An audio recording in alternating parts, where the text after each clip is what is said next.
Kebab Koko Jo Mimin yeuh, mulai 7 ribuan, murah dan ngeunah coy. Rasa kebabnya mantap, dijamin bikin dedeieun. Hayu ngebabs ka kebab Cikalang.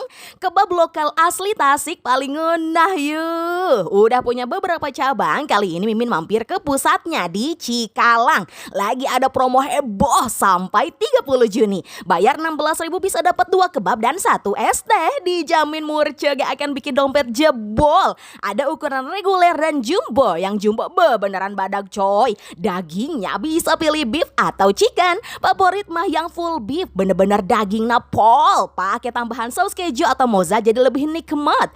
Kalau suka pedas bisa pakai saus lava, pedas-pedas nagih we. Selain ngebab sekalian juga bisa ngeburger coy. Ada cikbur dengan isian filet ayam goreng crispy paling gede satasik. Bener-bener ayamnya berasa pisan di setiap gigitan. Kriuk-kriuk crispy ayamnya renyah deh.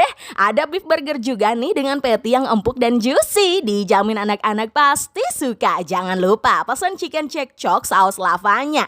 Potongan ayam crispy yang dilumuri saus pedas manis yang menggoda.